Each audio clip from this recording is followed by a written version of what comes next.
Until next time, as always, peace out. Go Blazers. Step back, call game like Dame. Now they all know our name. Crossover, then go straight to the hezzy. I'ma dunk it like Denny. Small market, yeah, we making it big. Now we got too many cameras. Clinging on guards like Drew. You can't even move, ain't nobody stopping us. Rip City Turner, we making some noise. Pass to the present, we get it like Roy. More to be rockin', we bringing the force. Gang with a dime, that's a bucket, of course. If straight about a dunk, you gotta move. Young and still hustling like Scoop. Come and tap in, see what's new. Blazers Uprise on the crew.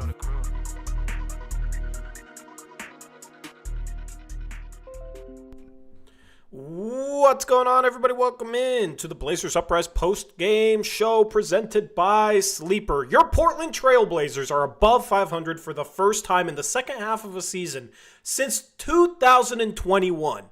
And this is maybe the first time many of you have ever heard me say this. The Blazers are a good basketball team, and we're going to break down everything that went into this dominating 127-110 win over the Miami Heat, as the Blazers are now 23-22 on the season. 2026 is a good year for this team. They're 9-11 in the month, or not 9-11. They've won 9 out of 11 in the month of January. They're 9-2. They've won 11 of their last 14. This team is absolutely rolling. They had Denny, Drew, and Jeremy Grant together today for the first time since November.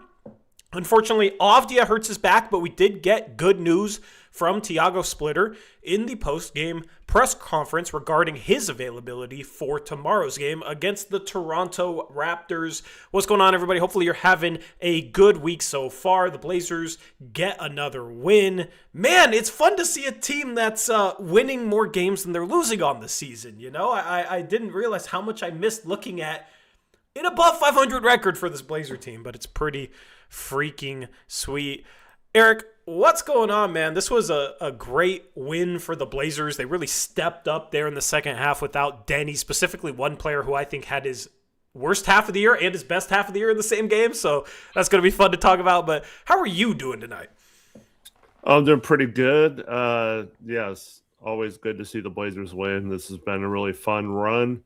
And to see them move above 500, it's really impressive. And to do it when Denny, so for those that didn't see, there was a play right before a timeout with it was a little over 2 minutes into the third quarter. Denny kind of winces and then holds his back for a second. He goes up and gets a rebound. He didn't really jump for it very high, just kind of half jump for it. Blazers call timeout, and he subs out, immediately sits on the bench, puts on his little back brace thing, and doesn't move the rest of the game from that seated position until he goes to the locker room. So after the game, Tiago seemed to indicate that it was his decision, that Denny wanted to go back in. So hopefully that's correct. Hopefully Denny's okay. The back can always be tricky. I don't think there's any way to know how it'll be feeling tonight. So I take everything said tonight with a bit of a grain of salt. But Denny's a gamer for the most part. He'll play if they'll let him, I'm assuming. So hopefully we see him on the court tomorrow night, but I also wouldn't be surprised if they hold him out, considering we have 2 more days off after that one before another back-to-back. So I'm interested to see how they play this one, how they play the Drew and Jeremy situations as well, considering Tiago said that they'll see how they're feeling. Once again, I don't know if it's up to him or not, whether those guys will play. But the Blazers have been overcautious with these injuries, so I'd be kind of surprised if they didn't continue that path, but in a good way. Like it'd be awesome to have those guys tomorrow night. We'll see. But the Blazers take over in that second half. There was a little bit of a rough patch at the end of the third quarter, but overall, just a really nice second half that leads to a pretty easy win in the end over a pretty good Eastern Conference team, and just really awesome to be talking about so many wins lately on the show. Yeah, as far as the Denny thing goes, let's just get that out of the way with the injury stuff. Looking to tomorrow before we break down what was a really good win for the Blazers. If it was Thiago's decision to take him out, and then Thiago said in the postgame press conference essentially he thinks he'll play tomorrow.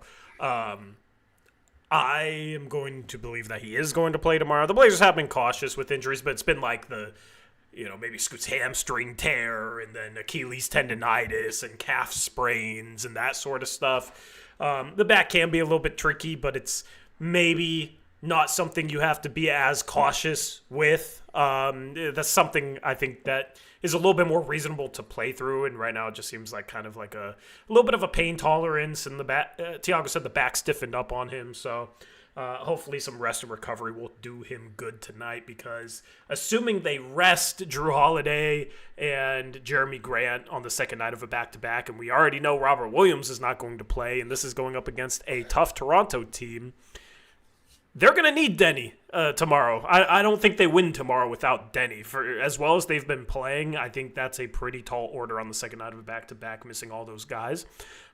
I think if Denny plays, I would pick the Blazers to win that game, even if he's not 100%. I mean, he had 20 points before he ended up going out with that injury. Like, if he had played this entire game, he probably has 30 to 35 points or so. Probably around 30, I don't know. But he was great in the first half. He really sparked this team, and that was at a time where other players were struggling. Sharpe specifically. I thought the first half was, at least statistically, the worst half he had all season long. He was 1 for 8 at halftime. He had 0 assists. I believe he had 4 turnovers as well. Just abysmal game. Yet he finishes 11 for 21 from the field. Somehow he turned a 1-8 start into a 10 and 13 from the field second half. He completely took over this game in the second half after being abysmal in the first half, and the Blazers needed him to. Without Denny Avdia, they needed somebody to step up, and Sharpe answered the call and turned this into a really productive game, but it was just a tale of two halves for him. So I'm interested to see if he's going to win the player of the game poll, because you can make the case he had the best stat line from tonight. He had 4 steals to kind of offset the 6 turnovers. The turnover is still an issue. 2 assists to 6 turnovers. Well, that's still an issue, but this team needs somebody to step up and score the ball in that second half without Denny Avdia, and Sharpe was freaking tremendous, knocking down threes, a good 3-point shooting night from him, and really, really efficient second half. And I do think there is something to be said for, a player like him where, he's always kind of plays with confidence, but I feel like in the past, if he has a bad first half, he's not turning it around to this extent in the second half. I think there's something to be said about struggling in the first half the way he did, and then just coming out in the second half, putting that completely behind him and absolutely tearing it up, especially when the team needed him most. So huge props to him tonight for that second half that he played. Yeah, absolutely. And so 4 turnovers is still a lot, but to be fair to him, 2 of the steals counted as 2 turnovers, as well as they counted them as change of possessions when he saves a ball. And so I wish they wouldn't do that. Yeah, so it was really 2 steals and 4 turnovers, because I don't think he should be penalized for a good play on the ball and just having no teammates to throw the ball to and having to throw it into the backcourt or whatever. Which is why a steal offsets a turnover in OA, and specifically on those plays especially.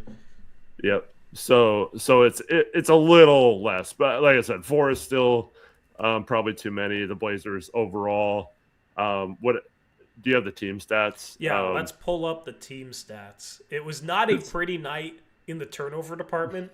So do you want to go over the 3 pillars in terms of the team stats? Because it's not pretty tonight, but it didn't matter. So offensive rebounds were tied 14-14. Turnovers, Heat had 15, Blazers had 20. I know you want to talk about that. But also the fouls the Blazers lost. These are 3 stats where they've been winning these departments lately, and it's been leading to wins. They had 17 fouls to the Heat's 10. Blazers shot 13 free throws to the Heat's 19 free throws. So those 3 departments, they tied in offensive rebounds, lost turnovers. This was earlier in the season turnover game from the Blazers, and lost the foul battle. But when you shoot 50% from the field and 40% from 3, and they shoot 20% from 3, that didn't matter in this game. Man, the Blazers could not get a call in this game either. Yeah, only 10 fouls on Miami is crazy. But, yeah. I mean, the main thing that jumps out at me, besides those three things, which it obviously didn't affect this game that much, but the 3-point shooting was what did it. 53-point shots for the Blazers, and they make 20 of them. That's just incredible shooting by them. And, Miami has half the percentages on almost the same volume. So they were ice cold from three tonight, and we were blazing the nets, and it worked out for us. It offset all those things that normally would have cost us one of these games, with the, getting offensive rebounds, but giving up the same amount and then turning the ball over 20 times, fouling. And so, the 3-point shooting is definitely what saved this from being maybe a bad loss in the end. Yeah. Yeah, 1,000%. I mean, this team made shots tonight. This is one of the games where you can say they missed shots, Blazers made shots. This is starting to remind me of the stretch last year when they won 10 out of 11 games. Part of what went into that stretch was other teams just could not make shots. And some of the credit goes to the Blazers defense, but also a part of it was teams just shooting abysmal, even on good looks from three. This stretch recently is starting to remind me of that, where I think the Blazers are playing some of their best defense of the season, but also I don't think it's quite as good as it looks, because I think part of it is you have games like tonight where Miami couldn't buy a bucket. 9 for 45 from three. This is a better 3-point shooting team than Portland is. Let me look up almost every team's a better 3-point shooting team than Portland is, but the Heat on the season are the 12th ranked 3-point percentage team, so this is a slightly above average 3-point shooting team. It didn't look like it tonight. Fontecchio hit a couple threes there in the second half. He's kind of their shooter. He was their Duncan Robinson replacement. But outside of that, man, this Heat team was abysmal from three, and it's fun to be sitting here recapping games this game, they made a little run there. They got it to single digits, but when you can't buy shots, it never felt like the comeback was real, So hopefully the luck continues. I think the Blazers are playing good defense, but also getting a little bit lucky, and hopefully more teams. Hopefully Toronto comes in and shoots 20% from three, because Toronto actually is a bad 3-point shooting team. Toronto is 26th ranked from three. So nearly as bad as Portland is. Portland 30th. That's still counting this win. Portland's still the worst 3-point shooting team in the league. Man, it must be frustrating for an opponent team to come play the worst 3-point shooting team in the league, and they go 20 for 50 from three. Get a 20 spot on them, yeah, for sure. And, I'd have to look at the breakdown, but I felt like it wasn't necessarily one guy either. I know Shea hit 4 in the second half, and Love hit 4 for the whole game. But other than that, it was, 1, 2, or 3 from everyone else. And so it wasn't like one guy killing them. It was just everyone decided to make a couple threes tonight pretty much that shot them, outside of Rupert and Robert Williams. Each shot one that they missed, but everyone else who shot one made one. And so you want the breakdown, the player by player breakdown? Well, sure, but yeah, it was just a balanced shooting attack. I know there were some guys that didn't have the best percentage shooting wise, but go ahead.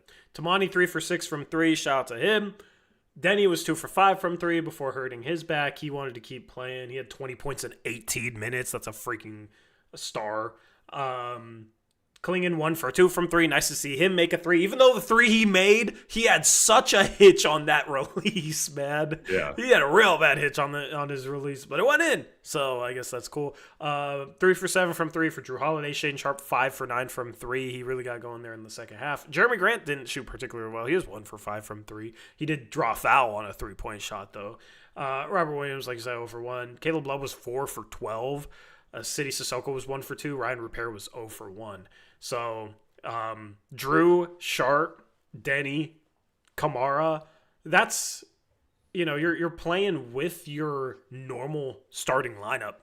And we've talked about the shooting struggles, but before the season, I felt like it could have been a little bit better than last year. I know they traded Simons for Drew, but you're bringing Drew in. He's like a league average 3-point shooter. He can make a tough three here or there. Like, he shot 42% 2 years ago from three. Like, Sharpe, hoping for the improvement. We've gotten the improvement after the rough start of the year. So we've gotten the improvement from Sharpe. Like, he's been pretty much league average since the first 4 games of the year that our guy Trevin loves to always bring up. Denny, league average. Tamani last year was above league average. I mean, Denny last year was above league average too. And then Klingon learning how to shoot threes. He had that super hot stretch. Like, theoretically, the Blazers have 5 shooters in this starting lineup. It's just, can they all consistently make threes enough? Klingon's been a guy teams have had to run off the 3-point line. Teams at times, when Tamani's shooting really poorly in a game, have kind of disrespected him, but the past month and a half or so, he's made teams guard him behind the 3-point line. Denny, of course, teams aren't going to leave him. Drew, teams aren't going to leave him. Sharpe, I mean, the percentage isn't necessarily the prettiest on the season, but teams aren't leaving him. Like, no teams are able to play off any of the guys in the starting lineup right now, and you can see that there's more space to work with. Taylor in chat earlier said that Sharpe's 3-point percentage is up to 34.3%.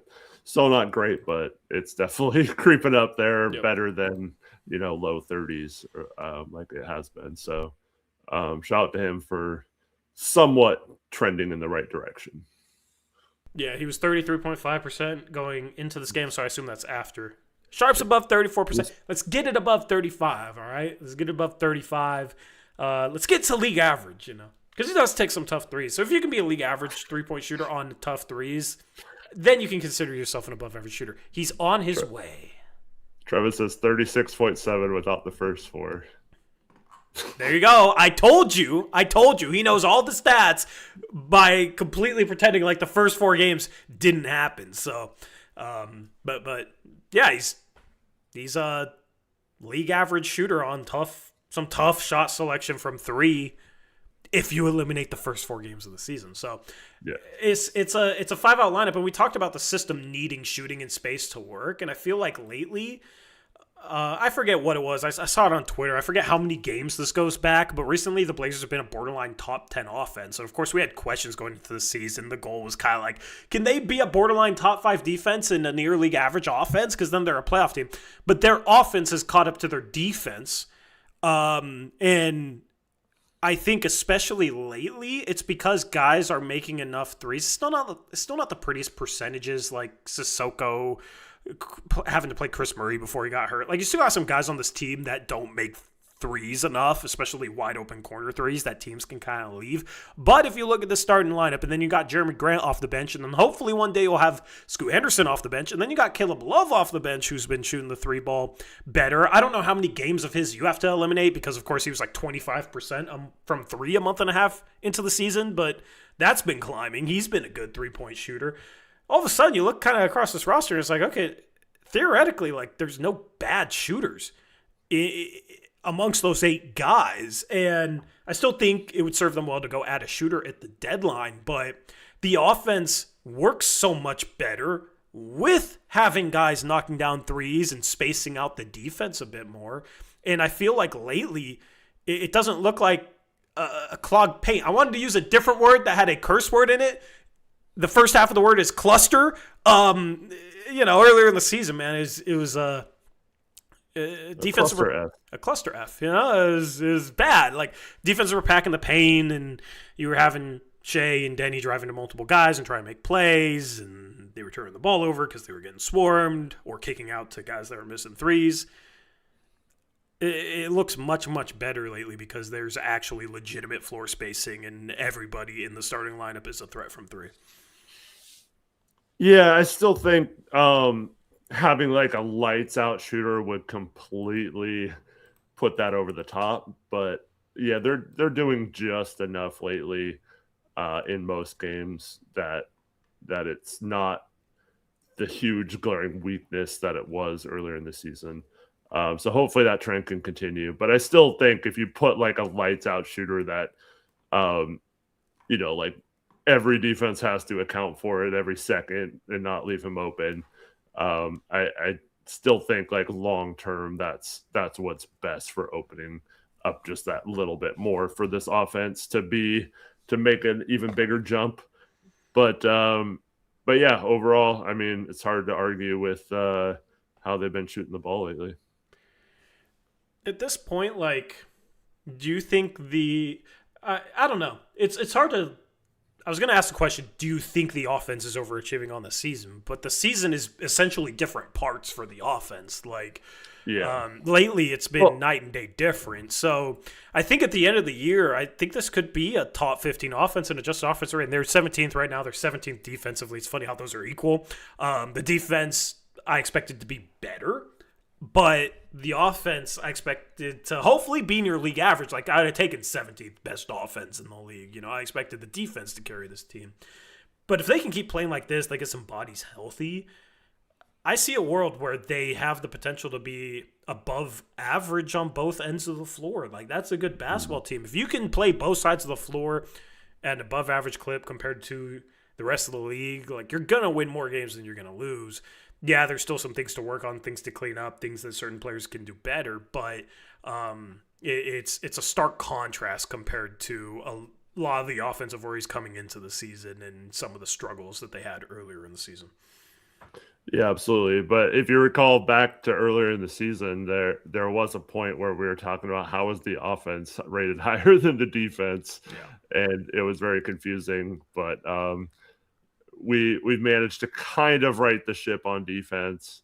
Some of it, like you mentioned, it is catching a little bit of a break with cold shooting nights, but the Blazers are doing a considerably better job of running around the perimeter and at least chasing and making a shot not completely wide open. And they still break down sometimes, but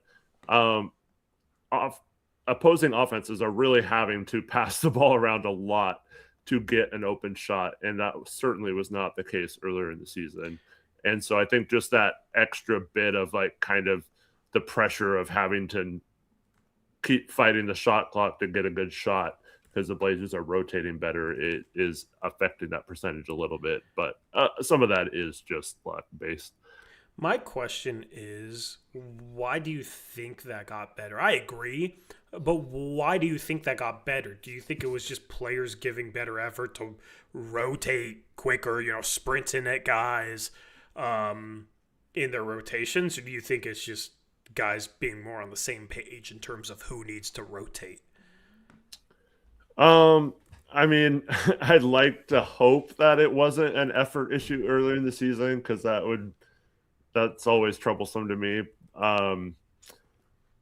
Honestly, it feels like it's not necessarily like an effort or like, I mean, obviously there's improvement throughout the season, but to me, it feels like there's less prioritization of the getting out and pressuring or over pressuring and falling behind the plays and then someone's out of position. So I think they're rotating from positions that are better for rotations, if that makes sense, than earlier in the season when they were constantly out of position trying to fight back to get back into a play, and the other team had an advantage because you went for a steal and didn't get it. So I think we talked about this a lot during the early part of the season when the defense was struggling. Just go back to some basic defense and see how that works, and then you can kind of turn up the pressure in certain situations, but you don't want to do that like the entire game where the defense can then break it down and figure out how to attack it, and then you're still over pressuring and they've already figured you out and you're still running that over pressure defense. So in my opinion, it just goes back to it's easier to rotate when you're not out of position. Speaking of out of position, Eric is now out of position because he got collab cammed. collab camped. You said out of position, and then you were literally out of position. Yeah. But go on.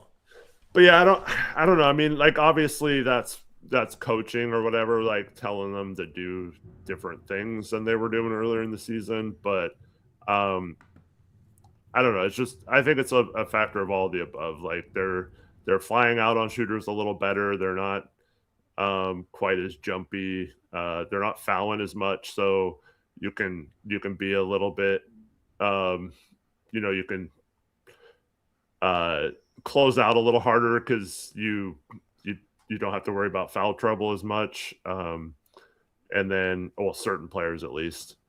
But I really just think it's well, one is they're not giving up on plays. They're continuing to rotate, and that's something that doesn't always happen. So maybe that is the effort part. But I really just think it's just them playing solid defense and doing what they should have been doing all along versus them like drastically changing anything.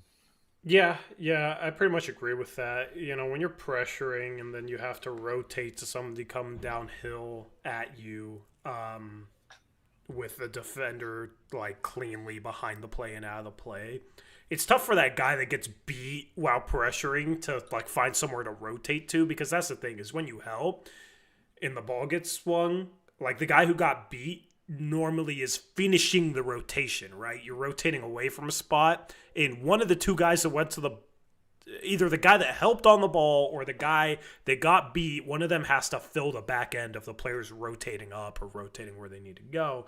The problem is when you're doing that essentially in a transition situation because you're pressuring full court and getting beat, and maybe there is somebody being denied full court that was off the ball, and now that defender is like kind of out of the play once the pressure gets beat, then it's really tough to rotate because you have to rotate further. You're not in a half court setting, you know. It's a little different, and it ends up a little discombobulated. Like it's not easy to pressure, pick up full court, have that get beat, have two defenders trailing the ball, and then have everybody rotate correctly. So I do think that the defensive improvement is due to them kind of falling back to a more basic defense. I know it's not as flashy or clickbaity, like we can't sit here and say that we're trying to redefine the way the league defends by pressuring more than any team is pressured in decades or something like that, right? But it contributes to wins. I'd rather win basketball games by playing defense like the Blazers have played lately than lose basketball games the way the Blazers were losing basketball games earlier in the year because of the defense they were trying to play. Now, I do wonder, once they get Matisse Thybulle back, well, if they get Matisse Thybulle back, because every time he's injured, he gets another injury somehow. Like, if Thybulle comes back and Blake Wesley comes back, well, I don't think Blake Wesley will play. If he comes back, I don't see how you play him ahead of Caleb Love right now. And then maybe Scoot comes back like that. I don't think Blake Wesley factors into the equation, but I have wondered if those guys are playing and those guys are on the floor, if they try and go back to some of that sort of stuff. But this is also why I didn't believe in the whole, like, the Blazers really need Blake Wesley to place, losing him hurts this team so bad. He generated a lot of steals earlier in the season, but that style of play was not sustainable. We saw that. We saw it fall off a complete cliff.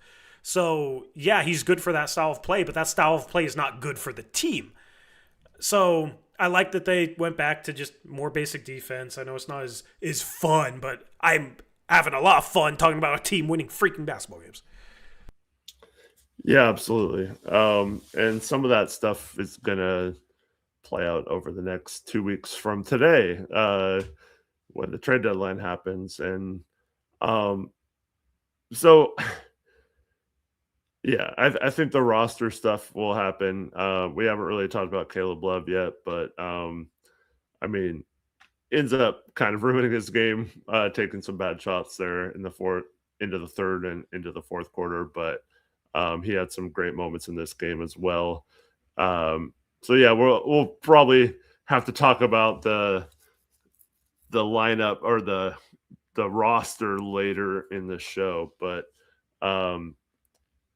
Overall, yeah, we can just say it right now. He deserves to be on an NBA roster spot, and if he's not on an NBA roster spot after the trade deadline or after the All-Star break, then that's kind of a failure for this organization because he's playing that well. Well, I mean, then they'd have to cut someone with Yeah.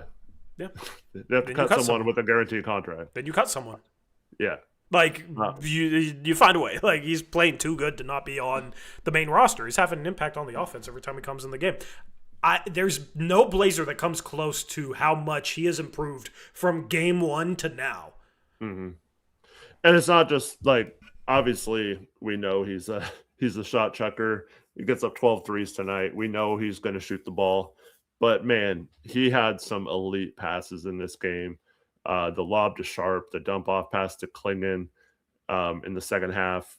In the first half, he had a nice bounce pass to Tamani where Tamani had a monster dunk going down the lane.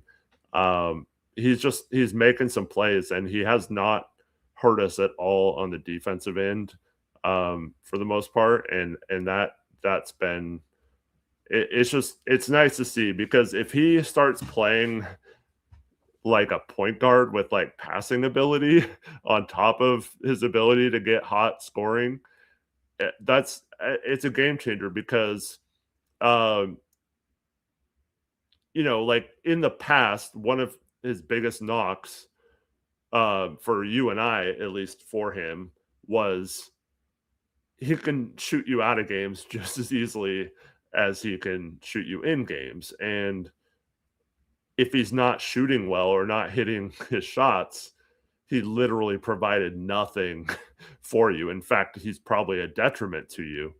But if he's working his butt off on defense and at the same time improving his passing to where he's not a shot chucker stuck in a point guard's body anymore, he's an actual point guard, that's just like a great third guard to have, because he's getting better. He's just, I don't know if the game's like already slowing down for him. He's a little older, so maybe it's happening for him this fast, but it really seems like he's come in and just had that kind of click for him that he can be that type of player. And he doesn't have to just be the guy like the Jordan Clarkson type that just comes in and shoots every possession. Like you can actually play a point guard, and that's something we've needed for a while with all these injuries. And I really like the way he's developing into a more well-rounded player than he ever showed in college. Yeah, he was brutal defensively to start the year. I don't know if people remember, but like even in preseason, start of the season, he was almost unplayable defensively, like even if he was making shots. This is why I say he's improved more than any other Blazer from game one to now, because he's not hurting this team. He had some awful defensive moments at the start of the season, and people say, oh, he's a rookie offensive shooting guard, guy that shoots a lot, he's a combo guard. He's not expected to play good defense. And I would agree with you, right? I would agree with you. But when you're that caliber player, you need to make an efficient amount of shots. And the knock was, okay, he's given up a lot of stuff defensively. He's not really assisting others, and he's not scoring the ball efficiently. So, like, where is he helping you? All three of those things have become so much improved that now he's somebody that, like, there's a number of guys that I'd put him on this roster ahead of. And, I still, if you showed me last year, if you showed me saying this, I would be completely floored, right? Because he's just never been the type of guy that holds his own defensively or finds teammates, makes good decisions somewhat. And he's never really been efficient. Like, this last stretch of 18 games, dare I say, is a better stretch than he ever had in college, even though he's going up against NBA players instead of college players. Like, it's actually kind of insane the way this guy's been playing lately, but gotta give props. So he's definitely a guy that needs to be on a main roster contract. He comes in, has an impact on this offense, and he's gotten to the point where I kind of expect him to make shots, which is it's still strange to me considering how much I've seen of this guy in 5 years of college at the start of this season. Like, it's pretty wild how he's developed. was cool to see him talking crap to the Miami bench too today. He brings a little bit of an edge as well. Yeah, we like that. So I think he's like the ultimate example of defense doesn't always have to be super complicated. It's just a matter of effort sometimes. And like he's not a particularly like good defender or anything, but he's working his butt off on that end, trying to get through screens, trying not to like a lot of young players will fall asleep off ball sometimes. He rarely, I can't remember many times where he got like backdoor cut on and just completely lost his guy or whatever. Like he's just doing a really good job of being locked in on that end and just competing his butt off on defense. And like I said, it's still not great, but it's good enough to keep you on the floor when you're giving that much effort. And combined with, some of the defensive players we have on the court around him, it's having a guy who doesn't necessarily become that weak link in your defense. He's someone who can sustain the links.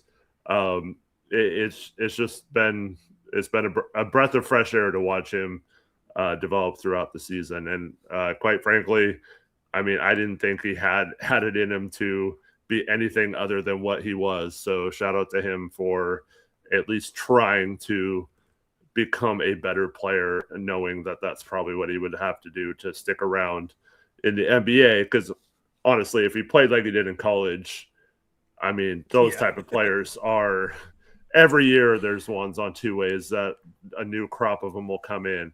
So you have to do stuff to distance yourself from those guys if you want to stick around in the NBA. And he's absolutely doing it. That's the thing, is that archetype of player never tries to do anything else. You know what I mean? That archetype of player always comes in as like, oh, I'm going to get – they play like they're going to score 30 in the NBA because they could get 30 sometimes in college, and they shoot a bunch of bad shots, shoot 30% from the field and provide no value elsewhere, and are out of the league in an instant. There's so many players like that. I mean, a guy that I compared him to earlier in the season, Antonio Blakeney, right? And in Summer League, he played like that type of archetype. In Summer League, like point shave like Antonio Blakeney. Yeah, well, hopefully not. But yeah, we don't need more gambling issues here. But like, he reminded me, the way he played reminded me a bit of Antonio Blakeney in Summer League, and even in preseason. It's like, yep, here's that archetype of guard that continues to play this way, doesn't play defense, like doesn't pass, just tries to get his, and he still definitely tries to get his, but he's being efficient enough, but he's doing the other things. And that's the difference. That's a separator between these high-scoring G League guards that don't provide enough value elsewhere to be a role player on an NBA team compared to what Caleb Love is doing recently. So, It's I love to say nice things about Caleb Love, you know? Yeah. We love it. I'm proud of you. We went through like 5 minutes of talking about Love, and you did not mention another point guard. I'm so proud of you, Tori. Listen, I think it's ridiculous to constantly have a comparison battle between one guy who has not played since the end of last season. Like, there's nothing new there. He's hurt. Well, I guess there's something new. Scoot's been running sprints, Eric. Okay, let's have this conversation, then we'll get into more players. We'll keep recapping this game. But Scoot's running sprints. This is... Okay, let me count the weeks. How many weeks ago did Scoot get hurt? All right. 1, 2, 3, 4, 5, 6, 7, 8, 9, 10, 11, 12, 13, 14, 15, 16, 17 weeks since we got the announcement that Scoot was hurt. 17 weeks since they said 8 to 12 weeks until he returns to basketball activities. But 17 weeks, we finally get, not even that he's returned to basketball activities. It was 4 to 8. Oh, was it 4 to 8? Oh, yeah. Yeah, why am I extending it? Dude, yeah. Cronin walked it back in his media and said, it's 4 to 8, but sometimes it takes up to 12. Yeah. So, freaking BS. 4 to 8 weeks when he gets injured. Predicted timeline to return to basketball activities, and we finally get an update that he's doing something essentially after 17 weeks, and it's just, oh, he's running. Sick, man. And what else was said in that same thing. Did you see that? I don't even remember. It just kind of like, it was like, cool, I'm glad he's running, but also just pissed me off. It said the Blazers are going to be overcautious with this type of injury or something like that. Yeah. Yep. After 17 weeks, you got to still be super cautious. Okay. Like, I mean, I agree. Listen. On trade deadline day, when Joe Cronin speaks to the media, somebody better ask him, because I'm not credentialed. I'm not there to ask him this question. Somebody better ask him. So, hey, when Scoot was initially injured, he was given a 4 to 8 week timetable to return to basketball activities on media day. You hinted that it might be closer to 12 weeks. It's been, 18 weeks or 19 weeks before he returned to basketball activities. What was the difference between his actual return to basketball activities and the estimated timeline that you gave before the season started? You know the answer. Oh, hamstring injuries are tricky. It's hard to put a timetable on it. Then why'd you put a timetable on it? Why'd you put a timetable on it? Like, no, but then no one will follow up with that. Okay. True. Yeah, well, why, like, put a reevaluation date then? Like, I don't understand that part of it. Yeah. I mean, come on. If you knew hamstrings are tricky, okay, you knew he had a hamstring issue. Why didn't you just say a longer timeline if you knew he was going to be out longer? Which I believe he did know he was going to be out longer, but for some reason they gave a timeline that did not indicate that. Why? I'll never know. That is the belief. That is a somewhat widely held belief. All right, like, they knew that it was going to be longer than that. I just don't understand why. So makes no sense. But at least he's sprinting in a straight line. That's cool. Happy. I want to see him play basketball again. So before we get back to the game, I want to read some of these messages off. Antonio, with member for 13-month message, says, "How do you guys feel about Love? Is he good now?" I mean, we just talked about that. But yeah, he right now is a rotation level player if he plays like this. So, yeah, I feel comfortable with him in the game over pretty much, outside of what are top 6 or 7 players, depending on who's playing. I feel the most confident in him versus any of the other bench guys right now. Yep. I don't know if you agree with that. And then we had a bunch of positive messages about the Blazers right now. Austin Irwin says, positive record, let's go. Muvsy says, another night, another Blazers win. Let's go. Hopefully Muvsy will be saying that tomorrow night after we beat his Raptors. Yeah, exactly. Carson had a member for 43-month message. Says above 500 for the first time in 5 ever. Love y'all. I love how a lot of these member messages are getting so high in terms of the months, like 43 month, 50 month. It's pretty cool. So if you're not yet a channel member, if you're not yet running up that number for yourself, you better become a channel member before it's too late. I don't know when too late would be, but yeah, become a channel member. Click the join button below. And then back before we started, Jacob Lott had a $2 member message. Says, what about Peyton Watson as a good trade target? They are not trading him. He is playing way too good for them. Yeah, there's some talk about, can they afford to pay him? I think his rookie deal's up after the season. But yeah, I think they saved a bunch of money with the that Cam Johnson for Michael Porter Jr. trade this offseason. I'm sure they weren't expecting Peyton Watson to break out like this right now. And a lot's still going to be determined when Jokic comes back and they're healthy again. What's his role?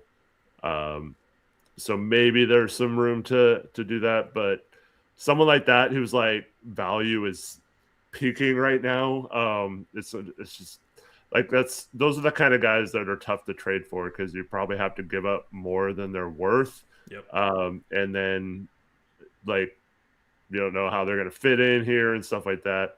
I mean, he's a fine player. I'd love to have him on the Blazers. I don't know if that's like a realistic target for us to go acquire, because I don't see Joe giving up a bunch of assets for a guy like him, but I also don't even know if Denver would move him right now. Yeah, you'd be buying high on him. It's not an ideal time.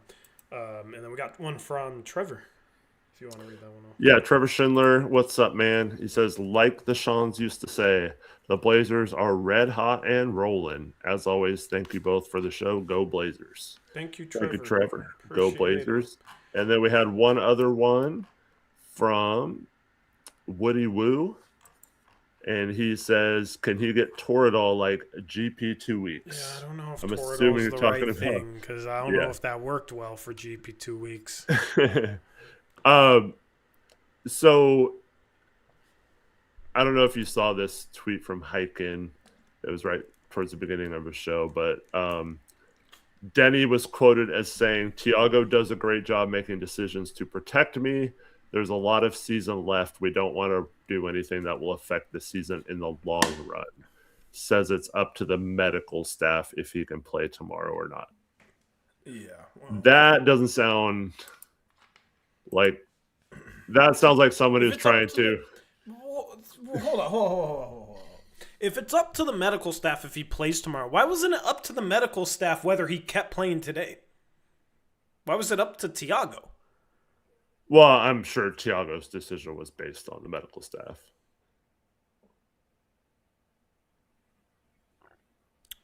I mean, just like a split-second decision in a game, yeah. I don't know. Okay. All right. I don't know. I don't think the head coach should be the one making the decision on your best player re-aggravating an injury and whether or not he goes back in the game.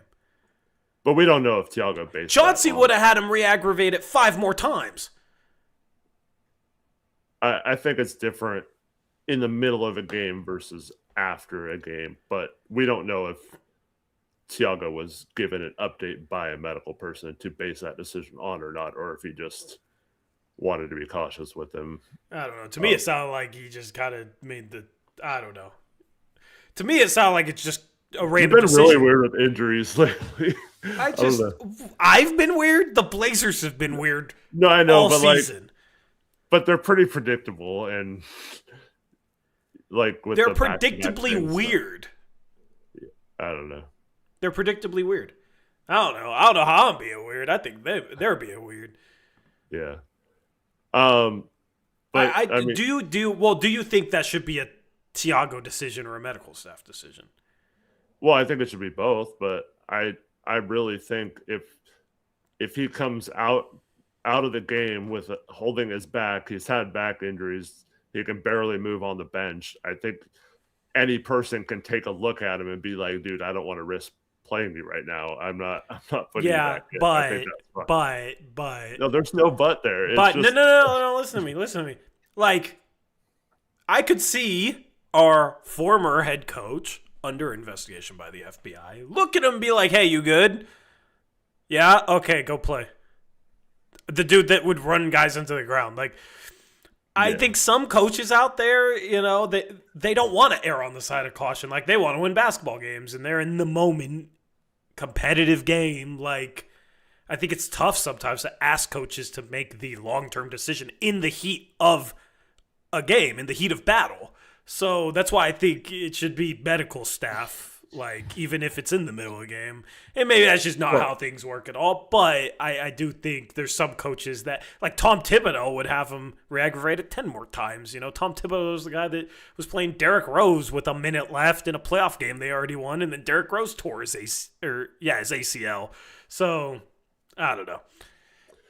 Well, I think if the situation was reversed, then you could, and like Denny was like hurt or got hurt even more going back in the game, and that was Tiago's decision to go back in.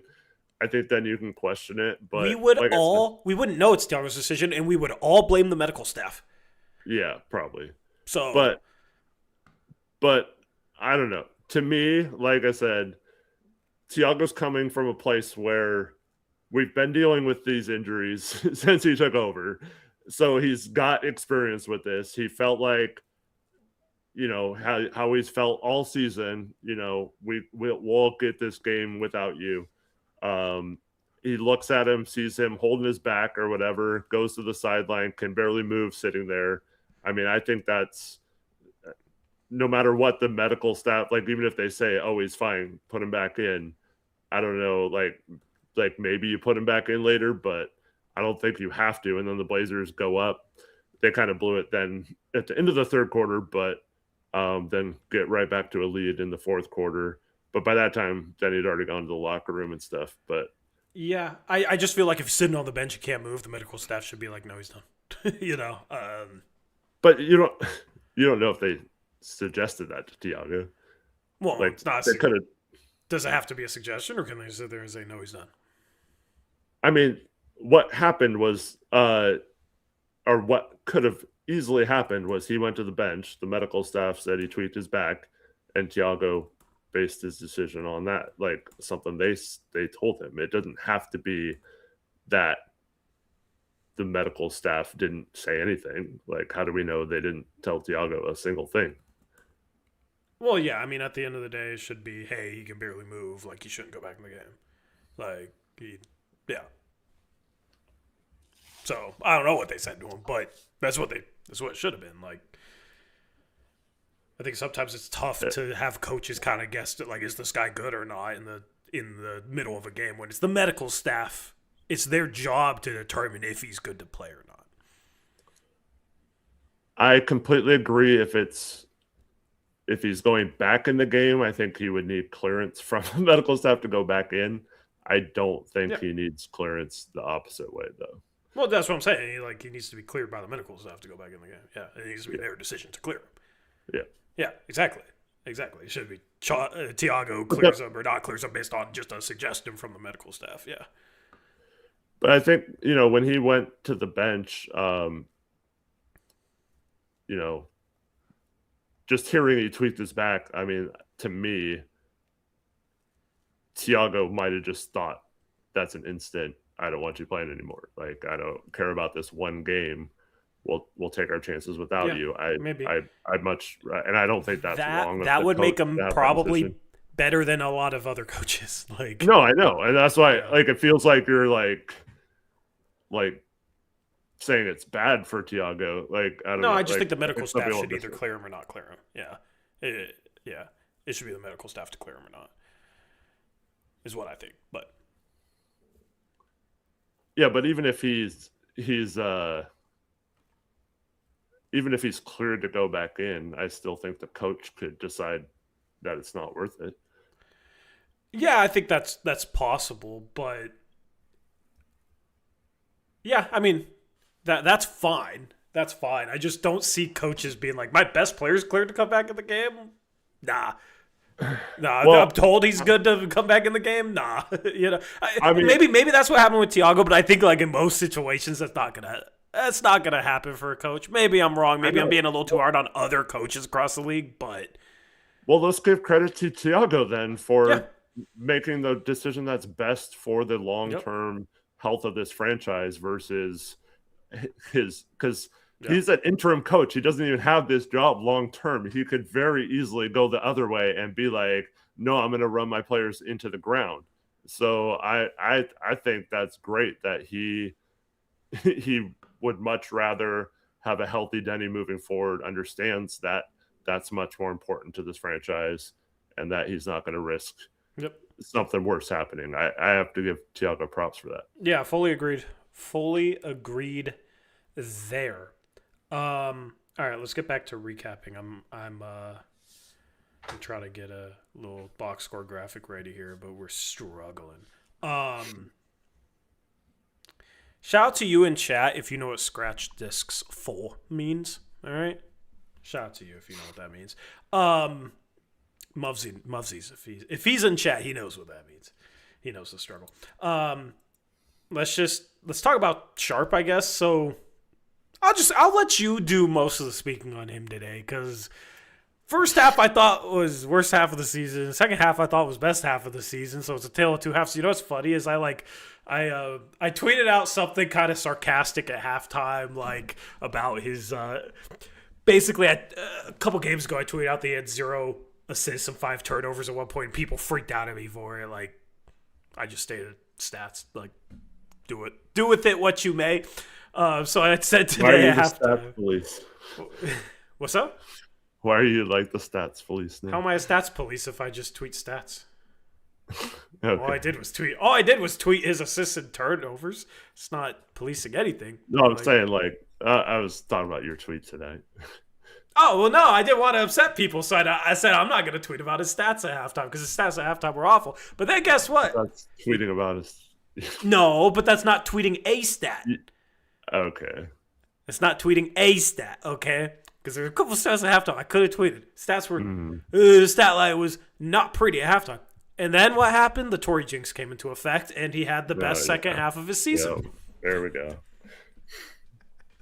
But you didn't say his stats, so how did you reverse jinx? Yeah, but I implied his stats weren't good. So, but I didn't want to say. So you did do it.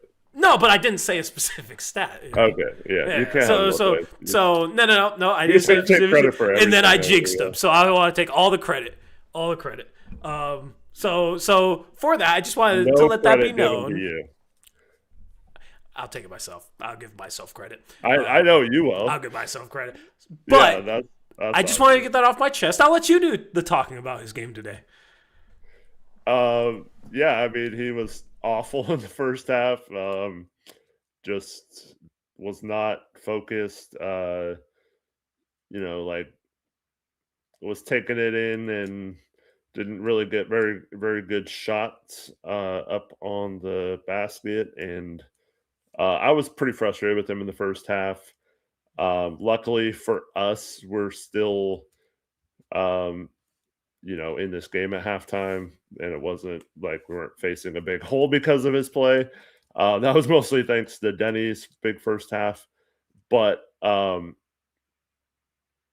the second half, man, he was awesome. And we really needed someone to step up when Denny went out. And he hit some big shots in the third quarter there to put us back up, get subbed out. And then Miami goes on a huge run. And it's like, oh, man, we're going to blow this game, aren't we? We're just up 21 a few minutes ago. And then Sharpe comes back in with about 9 minutes left, or a little over 9 minutes left in the fourth, and takes over again in the fourth quarter, and Blazers pull away. So just really nice to see him. We needed someone to be our main offensive force there in the second half, and he really stepped up in that role. So yeah, not good to see him play the way he did in the first half, but you look at his overall stats for the game, and it's pretty efficient despite not getting to the free throw line a single time. How did he not get a free throw in this game? That's so crazy. You got a technical, but yeah. I do like when he shows emotion. Yeah, because it's a rare sight. It's like something unique. It's a novelty. What do you think specifically changed from the first half to the second half? Well, it felt like, he was asked by Brooke a similar question after the game, and his answer was that his teammates just kept encouraging him to keep at it, and that he's been working in the gym, and he has faith that it'll turn around no matter how bad he's playing. But I don't know. For me, it does seem a little bit like he hits a shot or two, and then it's like he's back refocused. And if he misses some, it has a chance to like snowball into what happened in the first half. So I think, if I remember correctly, I think he hit his first 3 shots of the second half, and I think that just gets him refocused right away and his mind off the bad first half. And then it was I don't think he necessarily took different shots or took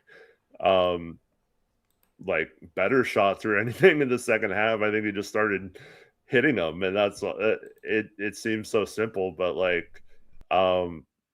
he is capable of going nuclear at times, and he is capable of missing all those shots too. And then it looks like you're taking horrible shots like that super long where he like steps back like 5 feet before he shoots on a fadeaway shot. Like that's an incredibly tough shot, but when it's going down, it looks like so pretty, but it looks like a terrible shot when he misses it.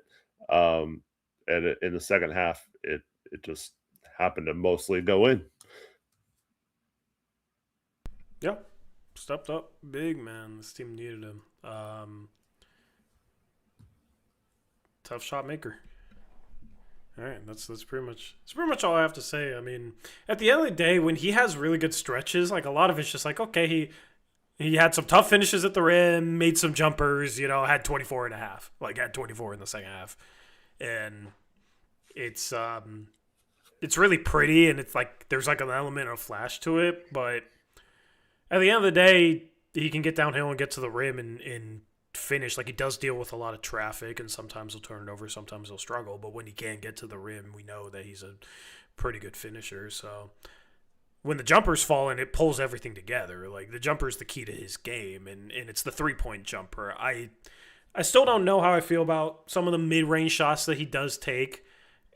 The thing is about the mid-range shots, too, is it feels like he misses the pull-ups where he steps straight into it and has some space, but he'll make the pull-up where he's spinning, turning around, like covering a ton of ground and fading away. It kind of makes no sense to me. So I guess, does that mean the second shot, like the spin, turn around, fade away where he's covering a bunch of ground and falling away from the hoop, is that a better shot than him just walking into a open pull-up mid-range jumper? I don't know. Because it feels like he makes more of the latter than it feels like it makes the turnaround more than he does the pull-up. So maybe if he's wide open, he should stop and turn around just because he shoots better. I don't know. Yeah, maybe. But yeah, I mean, he got to the rim a couple times. It's nice because Bam's a decent rim protector, but like without Ware tonight for them, they were playing Jovic at backup center, so there were points where in this game where you could attack the rim. They had no rim protection in there, and so I thought he did a good job of attacking when those opportunities were open, and he was getting to his shot. Like I said, probably should have gone to the foul line at least a couple times, but no, just really good game for him. I do think it's kind of weird how Ware's in the doghouse. Like, I'm sure Spoelstra, being the coach that he is, has a good reason for it. I'm not watching every game or anything like that, but I mean, without him, like, I know he was hurt tonight. Yeah. He has a hamstring, sore hamstring. But like, he's been playing less and less, and it's like even with Bam on the floor, there's that stretch in the second half where Klingen got like created 4 extra possessions for the Blazers in a row. I think a couple he got rebounds, a couple he just forced them to tip the ball out of bounds. Like, there was a stretch there where they couldn't get a defense rebound. That was with Bam on the floor. Bam, he's a solid rebounder, but he's 6'9". Like, Klingen has a lot of size on him. And then without him on the floor, just no size. It's, I think, a little bit surprising the Blazers didn't win the offensive rebounding battle today. I would have liked for them to not have given up 14 offensive rebounds to a team that's not really the biggest. But I guess when the other team shoots 20% from 3 on 45 attempts, there is a lot of long rebounds. So 36, 80% of their threes were clanks. So that's how you get Drew Smith getting air balls, but that's how you get Drew Smith getting 3 offensive rebounds. Yeah, there was that weird stuff with Ware and Spoelstra. Like, Spoelstra like called him out and then had to apologize or walk it back a little bit. I didn't even hear about that. That was a week or two ago. He just like completely went off about Ware's effort and stuff. And what is it with coaches that are looked at as some of the best coaches in the league having struggles lately? leading the locker room with a young player. Like with Steve Kerr, it's Kuminga. That's been an issue. And then with Spoelstra, it's Khalil Ware right now. I don't know if there's another example out there, but the thing is with Ware, that was the question coming out of Indiana, was his motor. Well, Oregon too, yeah. Yeah. But he's a talented big. Like he would have helped him tonight if he played. But listen, I'm not going to make excuses for any freaking team about their injuries. I don't care that they didn't have Tyler Hero or Davion Mitchell or Khalil Ware. We never have anybody, and we win games. We have the same record as them now, which is cool. Well, we were like one of the healthiest we've been in a while tonight heading into the game. Unfortunately, it didn't end the game that way, but hopefully it's not serious. I'm curious, like, truly how good this team is when healthy. Mm-hmm. Like, without Dame. Like, this year's team. Yeah. If they can get to a point where they're healthy, we're going to have to look at the standings. We're going to have to look at the standings here in a sec. I'll just go on ESPN at this point. But, yeah, it's fun to standings watch. I mean, I'm feeling pretty optimistic. I know there's a 3-way tie for 5th, 6th, and 7th. That was 5 games ahead of the Blazers before today. So, I don't know. If the Blazers can keep winning an insane amount of games, maybe they put themselves in that conversation with the Lakers and the Timberwolves and the Suns. Those were the 3 teams that were tied. The Warriors now don't have Jimmy Butler for the rest of the season. And, you know, you never wish injury upon anyone, but that does open up a door for Portland in terms of being able to pass up the Warriors. I thought they had a pretty good chance. They trade for Giannis. Well, yeah, but then... You see, their plan is to trade for Giannis and then sign LeBron in the offseason. Is that their plan? Listen, Apparently if they trade for Giannis, like, cool, our Bucks picks are going to be really good in 2028 through 2030. That's the thing with the Giannis trade. I'm just dying to know what happens because even if it's not to Portland, you guys know I've been dreaming a little bit about having Dame and Giannis back in Portland since the start of last offseason, and now Dame's back, and now Drew's here. Giannis has got, like, you know, I'm going to keep dreaming a little bit with the Giannis thing. I mean, we do have their picks and a lot of young players, and that is a top 3 player in the world. But if he goes somewhere else, especially with some of the names that have been tossed out there, the Knicks, the Warriors, it's like, what good players are they getting back? With the Warriors, they can get a lot of draft capital, but... like, who are they going to get back that's going to help them win games in 2028? You know? I don't know. Like, whatever Giannis, if a Giannis trade happens, whatever trade happens does have some implications for the Blazers with their picks that they own for Milwaukee. Because Milwaukee trades them for, sure. If it's the Knicks, like, what, you're going to trade them for Karl Anthony Towns and OG Anunoby and then keep trying to win games? Like, you're going to be one of the worst teams in the league. You're already struggling to stay in the play-in race. Charlotte looks better than them right now. They blew out the Magic today. So, and that's with Giannis. So I'm dying to know what comes of it because did you see his press conference yesterday? Giannis, yeah. I don't buy that I'm not going to ask for a trade. He seems miserable there right now. Yeah, but I think part of that is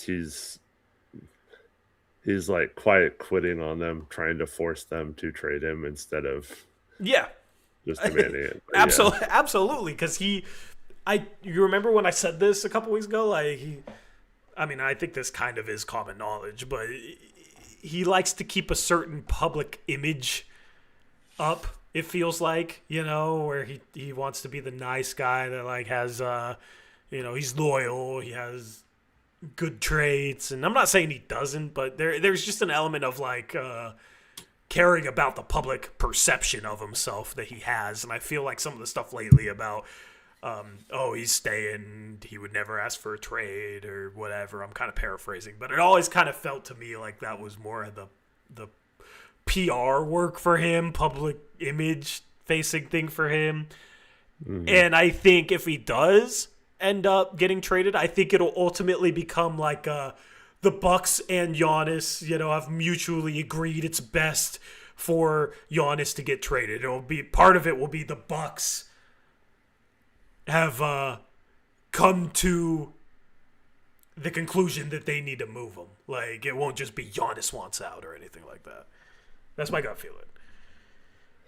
Yeah, and also apparently the holdup on a trade for John Morant for the Bucks is that they don't want to include Ryan Rollins in that deal, and so Here's the thing. I don't blame them, but also if you're trying to keep Giannis, that's not how you do it.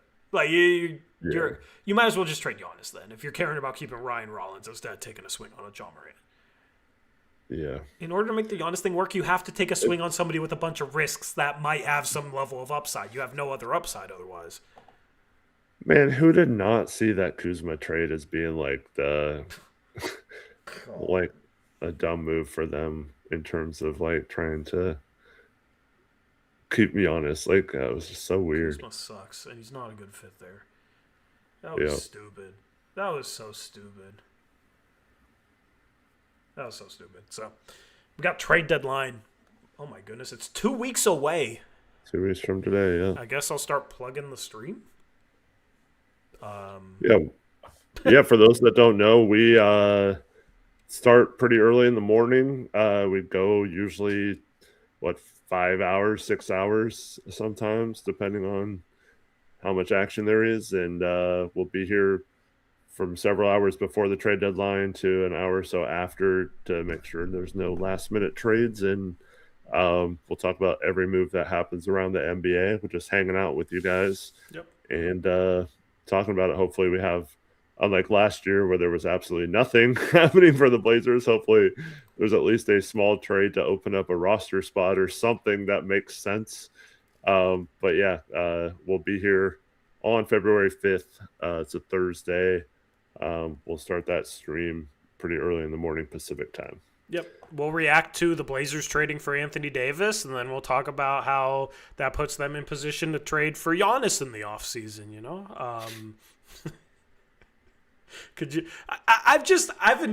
Obviously that's BS, but I've just envisioned like a big trade like that happening for the Blazers when we're live on stream, because we never get anything. Olshey didn't give us crap. Cronin didn't really give us crap. I guess Olshey gave us the Norm Powell trade. And I guess we got the GP 2 weeks trade, which was hilarious when it went down.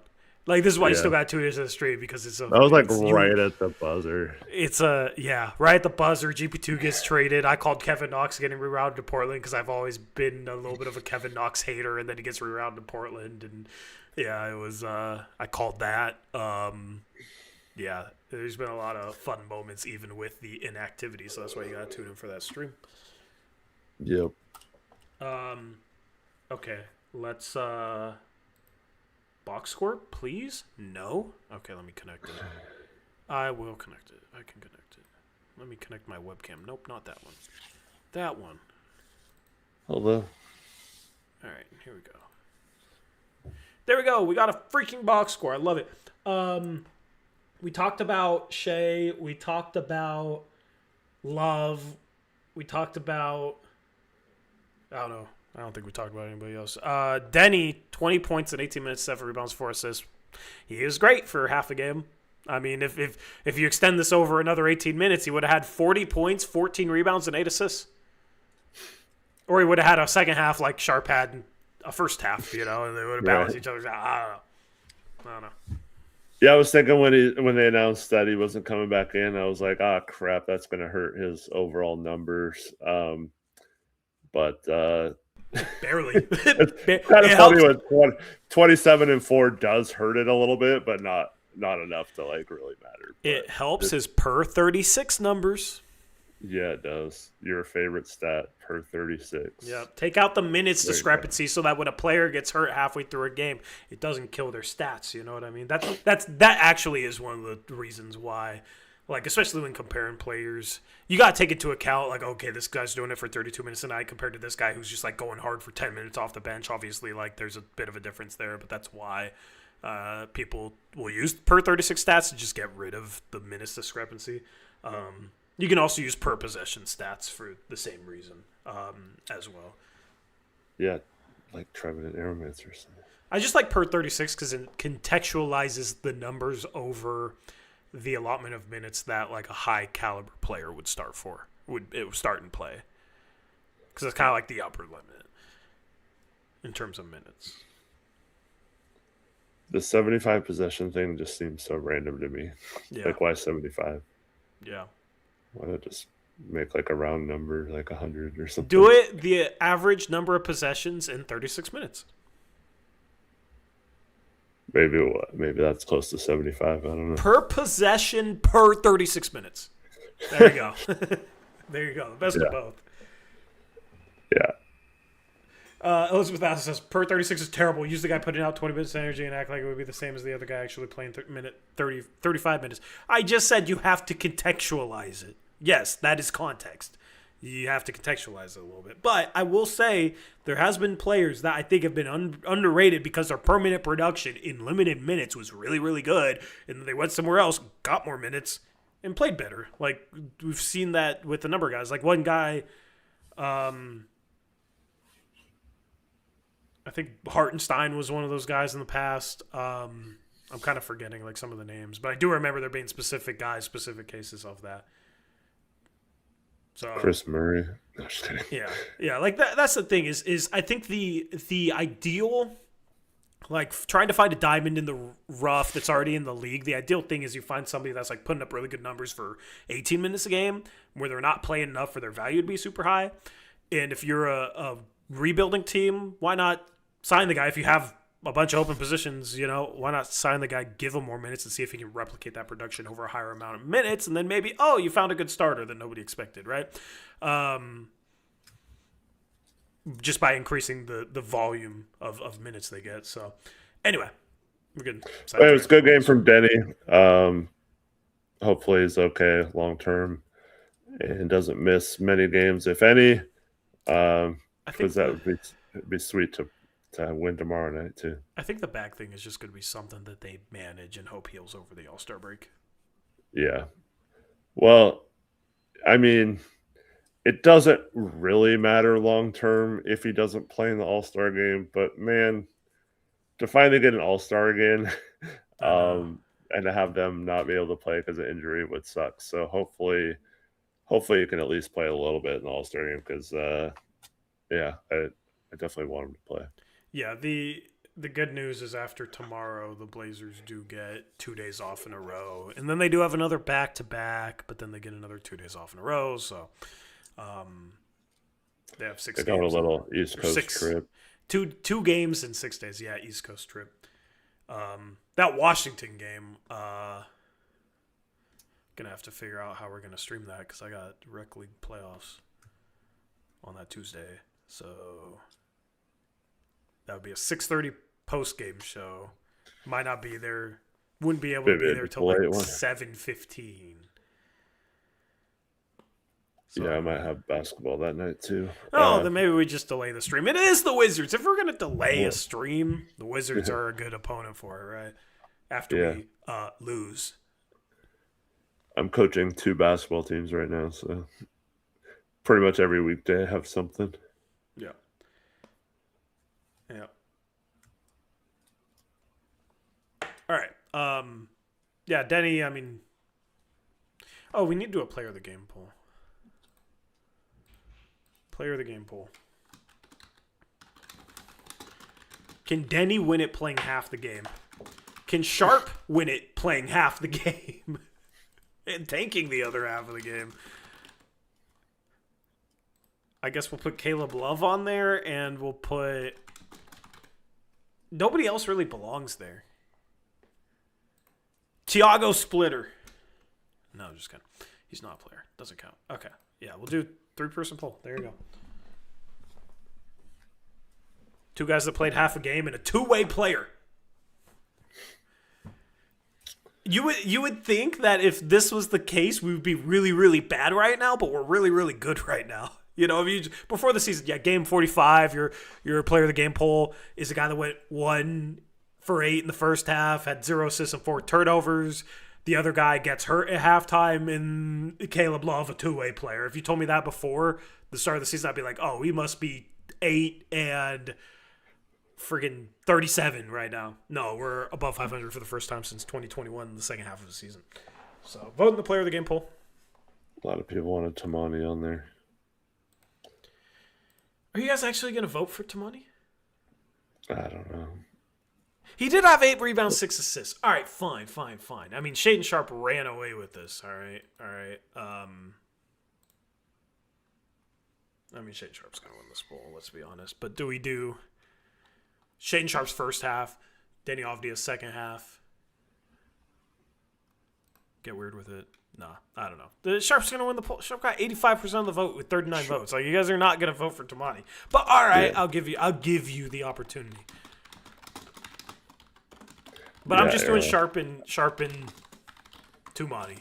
Because obviously you guys don't think the other two guys are any good. So, I'm kidding. I'm kind of trolling a lot tonight, which is fun. But this is what you get when you get Tori happy about being above 500. You guys don't know me when this team's above 500. So, there you go. There's your poll version 2. Yep. And Tamani had a really good game, 16 points, shot well from the field. Thought he was pretty aggressive, taking it to the basket a couple times. Had some good cuts. The 6 assists. I don't think any of the passes were necessarily special, but it's always good to see a player racking up assists like that. I thought he was pretty good on the defensive end as well. Just a really solid all-around game. And then leads our team in plus-minus too. So he's the type of guy that benefits in terms of assists from the team making 23s because they'll make a kick-out pass and a swing pass and really not a whole lot else. But when everybody's making shots, like those passes result in assists. So, But still, I love seeing Tamani have that stat line, and I love that I redid this poll for no reason. But yeah, he did deserve to be in the player of the game poll. He was really good tonight. Drew Holiday. 15 points, 7 assists, no turnovers. Man, it's nice to have Drew back, dude. Like, he's just all around solid today. Nothing, like, too crazy, but just 6 for 13, 3 for 7. Like, that efficiency's okay, shade below 50%. He goes 42% from 3, makes 3 threes, hit a tough pull-up one as well with a hand in his face. And then just the 7 assists, no turnovers. Just being that floor general, especially with Denny kind of ailing and out for that second half, you were able to go to Drew to just control things, and he did a really good job of controlling things. He's still on that minutes restriction. He played in 19 minutes tonight and had 15.7 assists. Like, that is terrific per minute production. If you extrapolate that to per 36, he would have like 28 and 13? We'll take that. Yeah, real solid game from Drew. Side note, the Blazers broadcast came back from commercial twice when we missed actual game action. One, they'd missed a Miami possession, and then Portland was bringing the ball back the other way after Miami had called timeout with the ball. I have no idea what happened there. And then one, I don't know what they were doing, but they were showing a highlight or something, and they came back, and the Blazers were turning the ball over on an inbounds pass. Don't you love a mystery? Yeah. And they were saying it was Drew ran to the wrong spot or ran to a bad angle or something. So maybe he should have gotten credit for that turnover, but he didn't. But who knows what the heck happened so that's why it didn't count, Yeah, exactly. But yeah, no, man, Drew's been solid, and hopefully he'll start to be even more aggressive as he works his way back off that restriction. And only playing 19 minutes tonight, I really hope he can play tomorrow because I want to really get that victory. But yeah, just another good game from him. Yeah, like I want to separate ourselves from 500 now. Yeah. I want to catch people above us. A bunch of them lost today, so. I know. I'm looking forward to looking at the standings. So let's just keep rifling through here. Klingen had a nice second half. Was a little bit rough in the first half. What were your thoughts? Yeah, he really had trouble with the mobileness of Bam, but Yeah, I thought he did a good job of sticking to it. He was a little weirded out by his coach telling him to wake up like a minute into the game. But I didn't see that. What do you mean? so he got a rebound and they're kind of swiping at it or something, and he just like kind of took his time passing the ball to the outlet or something. And then something happened on the offensive end too. And Klingon or Thiago told him to wake up, and Klingon was like, "Me? Like, what am I doing wrong or something?" And That the is such broadcast a was talking- Klingon reaction. Yeah. But yeah, the coach was trying to get him to be a little quicker on that outlet pass and to crash the board harder or something. But yeah, he kind of struggled a little bit containing Bam. Bam had one of his better games of the season with when he finished with 32 or something. But I thought he did a really good job of making up for it in the second half with those offensive rebounds and hustle plays. Didn't really get a lot of scoring opportunities. I had a couple of lobs early in this game, one from Sharpe, one from Denny, that he weren't the greatest passes, so wasn't able to handle those. But yeah, I thought he was okay, but definitely needs to be a little better against teams that are so small and don't really have anyone that can match his physicality or his size. I think maybe he needs to find a way to have a little bit more impact, but overall, I think he did a good job of playing through it despite getting kind of worked on one end. Yeah, this is a tough matchup for him, especially the 5-out drive and kick offense that they run is not easy for a drop big to guard because he's not really defending many pick and rolls because they don't run pick and rolls. So that's where he's strong, playing drop against a pick and roll and kind of controlling things. Not letting the ball handler get downhill, trying to contest that mid range shot. But when he has to chase Bam to the 3-point line and then the ball's getting swung and somebody's driving, it's just a really, really tough matchup for him. So this is the type of game that I would expect him to struggle in. Yeah, and also we've been switching him off some of the stretch bigs or bigs that can do this to him. Like when we play the Warriors, we've been having him guard Draymond instead of Quentin Post, and the Knicks game, he was guarding Josh Hart instead of Cat. And we can talk about those decisions not necessarily being the best thing, but that option isn't really available tonight when, there's no one else for him to guard. So he pretty much had to take Bam. And yeah, that is one of the tougher matchups for him. I forgot to look at points in the paint, though. What did Miami get points in the paint wise? I think it was 54-60. Oh, no, they had 60 and we had 52. Yeah, so lots of points in the paint. But that's why it's nice to have a 5-out lineup. You take the big away from the rim and then you attack behind them. We did have a lot of turnovers that led to easy baskets at the hoop. Yeah. So yeah, that played part of it. But here's the thing: he should have some growing pains this year. He's a second-year big man. Big men take some time to develop, so he's the last guy that I'm really gonna worry about right now if he has a little bit of growing pains, because he's obviously shown what he can do defensively. He's shown that he can knock down the three for a stretch. He's shown all the offensive flashes that I kind of wanted to see out of him this year.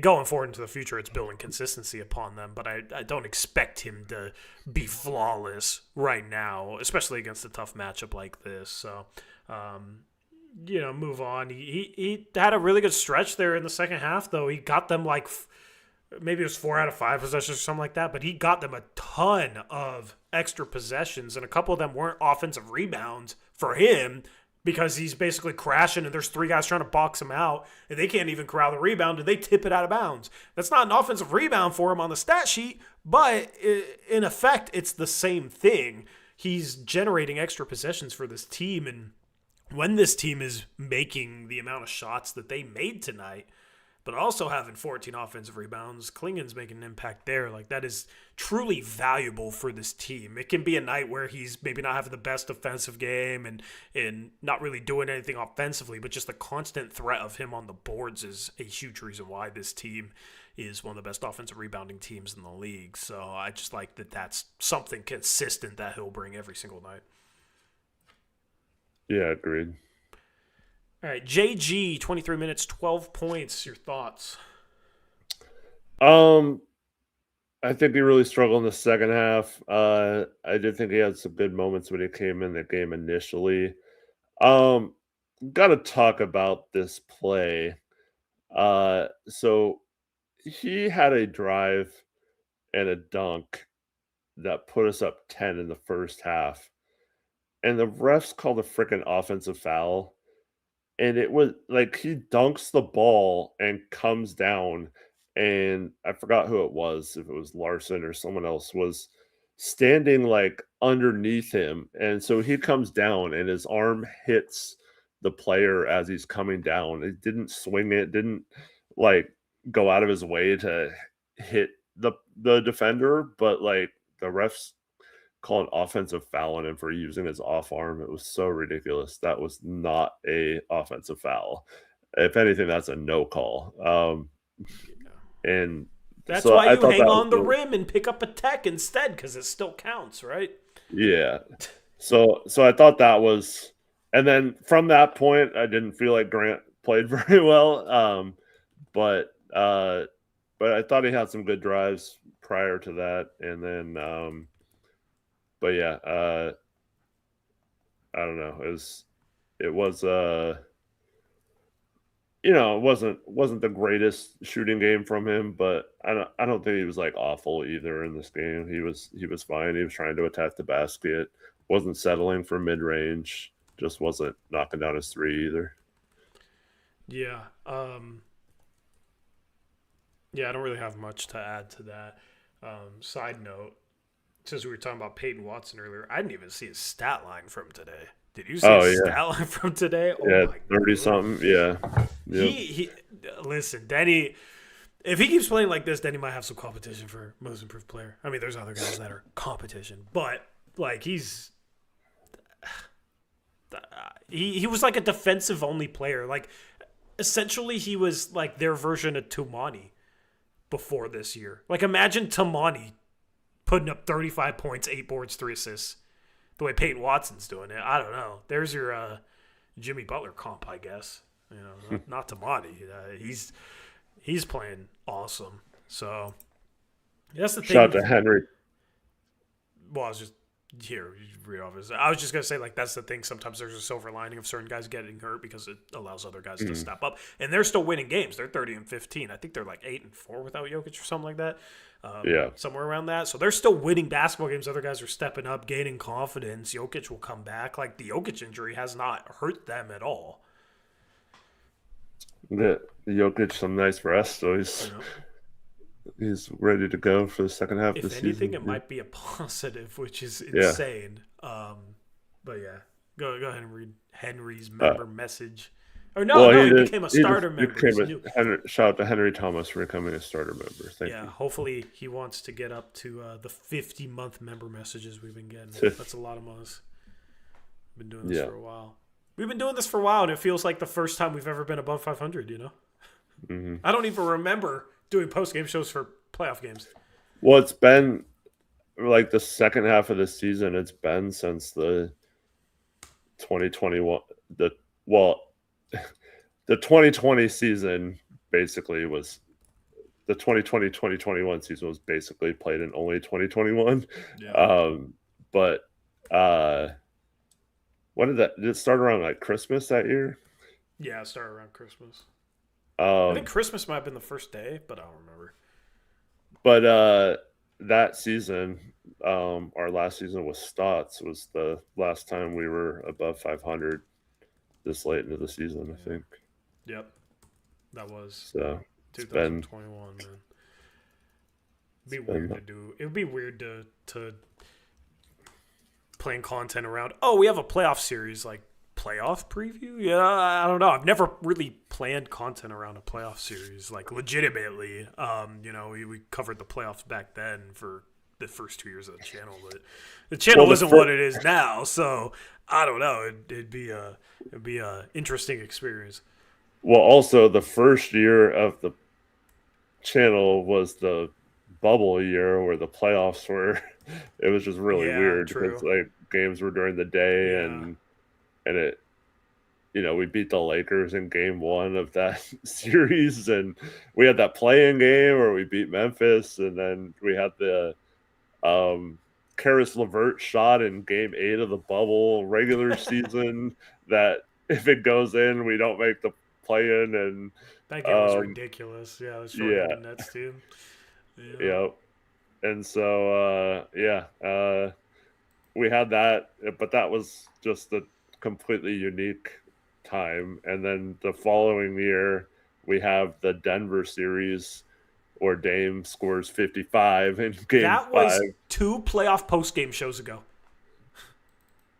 Right? Yeah. Yeah. That's insane to say it that way, but but yeah, and then we had the famous post-game show of the New Orleans Pelicans, Los Angeles Clippers play-in game, but that wasn't the Blazers involved, even though it severely affected the Blazers. Yeah. We ain't got no assets. Yeah. Do you count a play-in game? Play-in games don't count as a playoff game, but they count as a postseason game, right? Yeah, I mean, technically it's not a playoff game, but I'm just saying like any kind of extra game. That's I'll call it the postseason, not the playoffs. Okay, that's how I'll refer to it. All right, fair enough.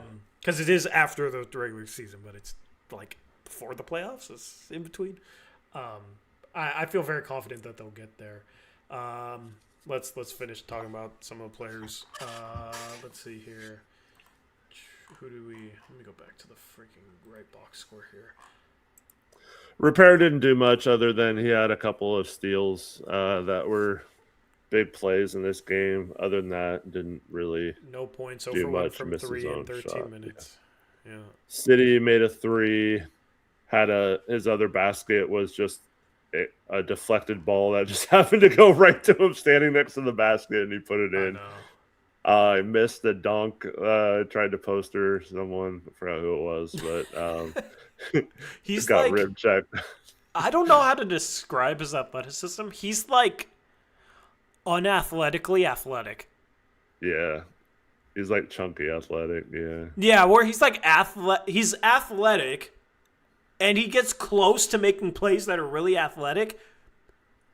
But when he tries to be athletic, it never works. You know what I mean? Like when he tries to dunk on people, how many times have we seen him like rear up like he's gonna dunk on someone? How many times have we actually seen him complete the dunk? You know?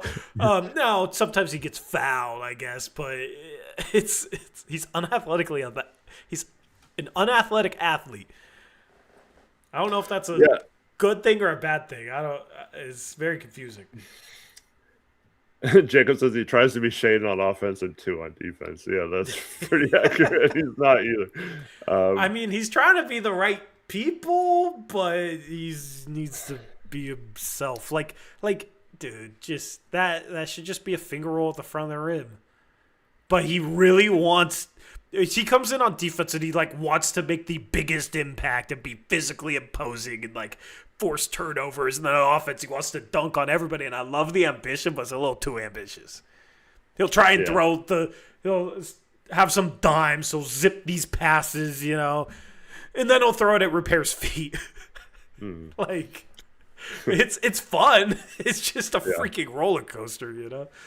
Oh, man. Speaking of bad passes, that behind the back pass that Jeremy Grant had wasn't even close. Yeah.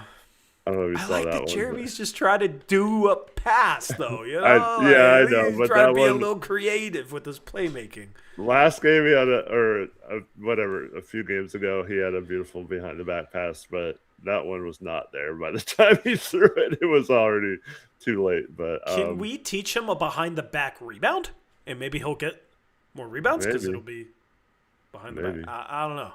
Something. We need to teach him some sort of rebound. Last thing I want to say about City, I don't know if anyone in chat felt this way, but since he didn't start in this game, we had like a normal starting lineup. He also didn't come in like with the first couple subs, and then he came in like towards the end of the first quarter, and I was like, oh yeah, City's played in this game. Like, and then he only ends up playing 18 minutes or something. So I was like, oh, I like forgot about him since he wasn't playing and didn't really come in till later. Yeah, so he's back to being the ninth man. I mean, he was fine in this game. Just didn't really do a whole lot, but that's okay.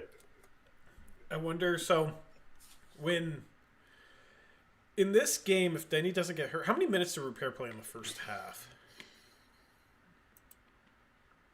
I don't know about the first half. I mean, at some You point, wondering how many minutes Sissoko plays if Denny doesn't get hurt?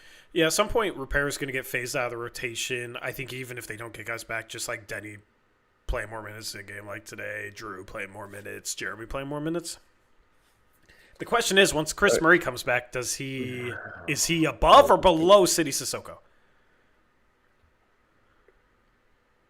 See, I'd love to get to the point where none of those guys are playing, but I'd rather have Sissoko play than Chris Murray. Yeah, I hope Murray's not. I don't know. I could see him coming back and playing ahead of Sissoko. Well, we do have to figure out the two-way contract situation because Sissoko's is going to be up before Love's. It's coming up pretty soon, so it's down to the remix you eligible go. to replay. Yeah. Might be Chris Murray by default, but True. but I mean, City was. I mean, part of this could just be he likes him with the starting lineup, but most of the time, if both were healthy between City and Chris, Thiago was starting City over him. Yeah, but that could have just been, combinations. Yeah. I think it could have been. When Scoot's back, I think he'll take Sissoko's minutes and some of Love's but that's the thing. It's like you have Scoot and Love off the bench. You're probably gonna have to play Sharpe a decent amount at the 3, which is fine. Like it's kind of in place of Sissoko, but I just wonder what that looks like with Sharpe playing that much 3. Yeah. A Scoot, Caleb Love, Shaden Sharpe combination could be kind of fun. Yeah. Could be interesting, Fun, maybe, yeah. And you're getting the thing is also that would be a bit of a trial for like next year. You have Dame back, like could Sharpe play 24 minutes a game at the 3, start at the 2 maybe, but play mostly at the 3.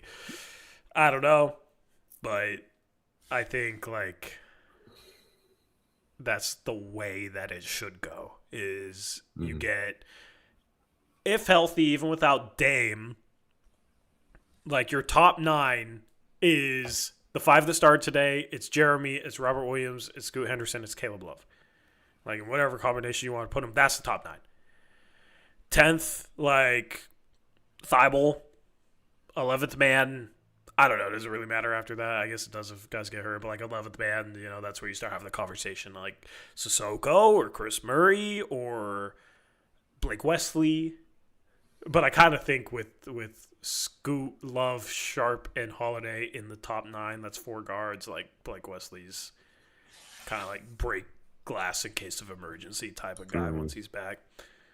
I can see them playing Blake Wesley like 3 minutes a game where they put him in and just like go Tasmanian Devil for 2 minutes and see what chaos you can create. Maybe Thibault. Yeah. I don't know. I feel like, is it weird that I trust this coaching staff to play the right top 9? Because normally I don't. Like with Chauncey, I wouldn't. We'll see. Yeah, we'll see. We'll see, man. But I don't see how you can take Love out of the rotation, but you should absolutely be playing Scoot ahead of Sissoko and Repair and playing him. Like, once he's ready, he should be playing between 25 and 30 minutes a game. I feel like this is already kind of going to be a lost season for him. he's going to have some rust after he comes back from this injury, and he's kind of running out of time. But I hope that he can show enough. You feel confident going into next year. He's the, I don't know what trades they make or how they figure out the guard thing, but I do kind of have a gut feeling they're going to sell low on Scoot, and it's going to be not for anything that we would like to trade Scoot for, and then Scoot takes off in an opportunity that's better for him. Here's the thing, Eric. If you were Scoot's agent, would you want him in Portland? I don't know, because there is still the runway for him to be the long-term point guard here. I mean, Dame's getting up there, Drew's getting up there. Both their contracts are short-term. I know Scoot's currently is short-term as well, but we have his rights to re-sign him and all that kind of stuff. So, yeah, I don't know. I could see it both ways. There's no room for me here with all these guards, or I could also see them being like, no, I'm still the long-term answer here, and I still feel comfortable with this team. I like my teammates, all that kind of stuff. Yeah, it's just probably not going to result in a rich second contract. Mm-hmm. So that's kind of the issue. I think for his agent, maybe Scoot and Sharpe needs to be the succession plan to Dame and Drew. Scoot's still 21. That's a long-term succession plan, especially because it looks like you're not going to be drafting near the top of the draft. Who's going to be your guards after Dame and Drew? The 3-guard lineup of Scoot, Sharpe, Caleb Love is kind of all right, 3 years from now, that could be the 3-guard lineup, and we're fine. We have Denny, and then we'll see what the Bucks picks become. We'll see who they make moves for. I could see a window after that where this team can contend. But you ruin that if you try and trade Scoot right now because you're selling low on his value. You're selling low on his value, and he still has plenty of time to get better. He got better year 2. I think he would have gotten even better in year 3. So, that's not guaranteed, though. What's not guaranteed? That he's just gonna improve. I mean, we're all. I never guaranteed it. Where did I guarantee it? I said. No, I'm just saying. It's possible. There is a route where we trade him and it doesn't come back to bite us either. Well, I was saying my gut feeling. Yeah. I do have a bit of a gut feeling that they're going to move him, and the team's going to buy low on him, and then he's going to have a runway, and then he's going to take off. The only way I'm comfortable with trading him is if it's for a star. Somebody that's a star. Not Trey Murphy. Somebody that's a star. Because he is the long-term succession plan to Dame and Drew, and hopefully. Yeah. But, also comment in chat, Dame is 6-man next season. Dame's not coming off the bench next season. You shouldn't be hoping that Dame comes off the bench next season. You should be hoping that Dame is kind of what Steph Curry is now. Close to that. Because Steph Curry is still the number 1 on a playoff caliber team. He has no help, especially now without Jimmy Butler. He doesn't have much help there. He just don't lead that team. He had 38 tonight. That's the hope with Dame. And you look at this offense, you think about adding a player like Dame to that. I'm fine next year having Scoot and Sharpe off the bench at this point. That's literally in love. No other team in the league would come close to having as good of a 3-guard bench mob in the league. That's insane, actually, to be able to bring those 3 guys off the bench. The Blazers' goal, I think, if they can't get a star to add to this core, should be we have the best bench in the league next year. They could theoretically have Scoot Henderson, Caleb Love, Shaedon Sharpe, Jeremy Grant, and then whoever the backup center is, maybe it's still Robert Williams, off the bench. Like, what bench is beating that next year? And we always know this team deals with injuries, so they're going to be missing some guys, but that's why you have good depth. So, yeah, it's either you go get a star or kind of honestly, maybe you add a shooter to balance things out, and you kind of keep things as is going into next year. For once, it's like, doesn't sound terrible, just kind of standing pat.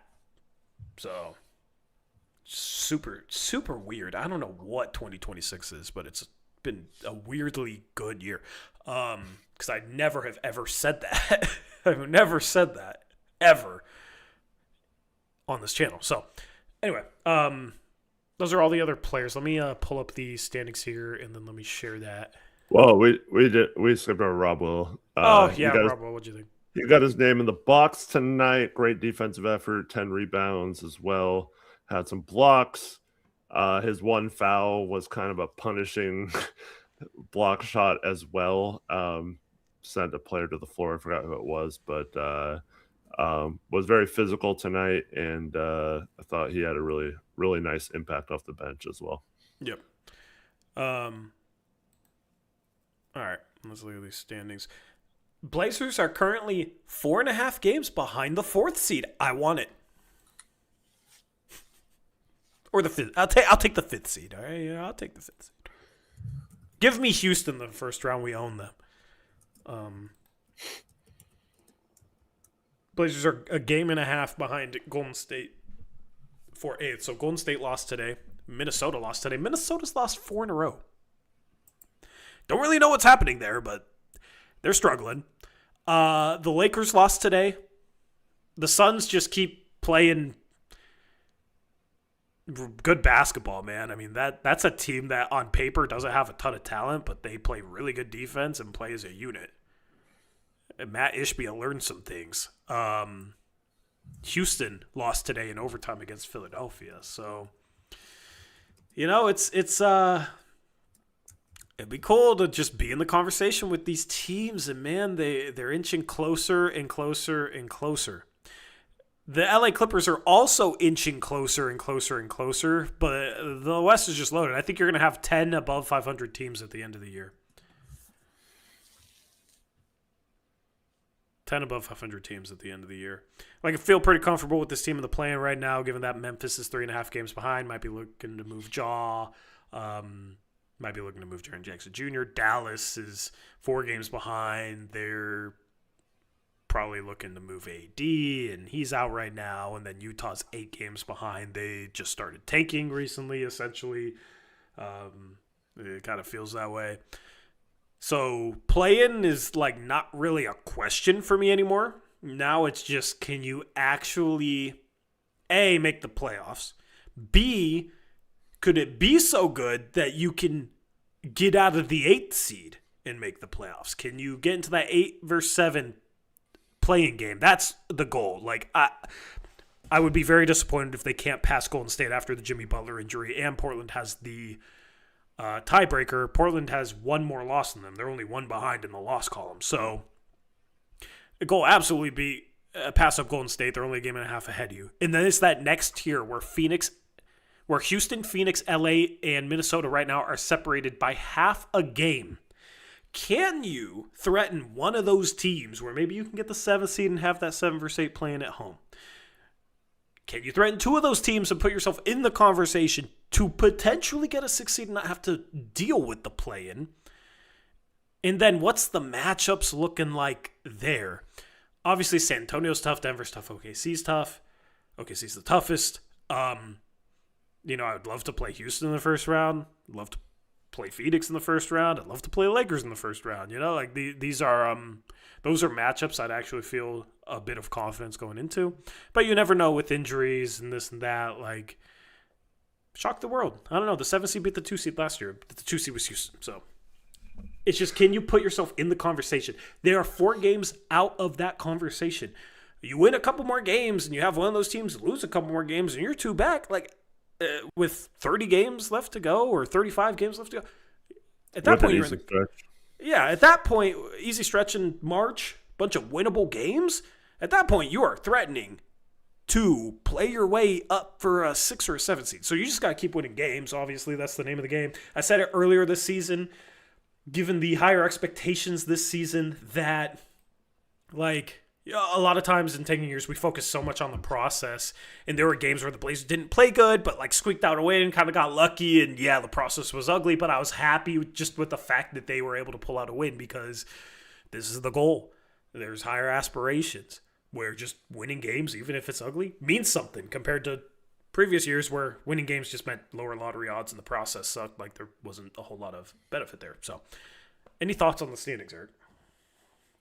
No, just got to keep winning. That stretch we have coming up. Well, I could include tomorrow night's game with this Toronto. That's going to be an interesting game, especially if we sit some people.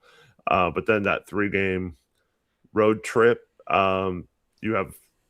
it's obviously on the second night of a back-to-back, but hopefully we can beat Washington at Washington, and then if you beat one of Boston or New York, and have a 2-1 road trip out of those 3 games, I think we'll take that. And then you come home and play Cleveland and Phoenix. They got Memphis a couple times. So yeah, there's definitely, if they keep winning through this stretch and make it to that March stretch with still playing good basketball and still having a good record, and then the easy games start to come, man, that would be incredible. But just got to kind of tread water until we get to that March schedule, I think. Yeah. I said the goal for this Miami through Washington stretch was to win 3 of 4. They've won 1, so now win 2 of 3. Like Toronto could be tough tomorrow night, given players that could be out. Boston's a tough matchup. It would really suck to like lose these next 2 games and be below 500 again. You do have that game against Washington to kind of make that up, but like you just want to keep stacking wins. They are 9-2 in the month of January. You know, just looking at the schedule, they beat New Orleans, they beat San Antonio, they beat Utah, they beat Houston twice, they lost to New York, they lost to Golden State, but now they've won 4 in a row. They beat Atlanta, Lakers, Kings, Heat. Like, it's getting to the point you're expecting this team to win, even if they're missing some guys. It's just with the back-to-backs, like tomorrow, are you not going to have Denny? Are you not going to have Drew? Are you not going to have Jeremy? I hope that you have 1 or 2 of them, because then I think that's definitely a game I could see this team winning. But yeah, we'll have to see. Let me see if there's a spread line on that. We're 4.5 point underdogs. Against Toronto? Yeah. Which I think with the injury that would indicate. Yeah, that would seem to indicate they're expecting players not to play. Yeah. I mean, but Toronto's 27-19. Like, that's a good team. So, we'll see. Their injury report, they have RJ Barrett listed as a game time decision right now. Colin Murray-Boyle's listed as a game time decision right now. Jacoby Walter is out. Jakob Poeltl's out.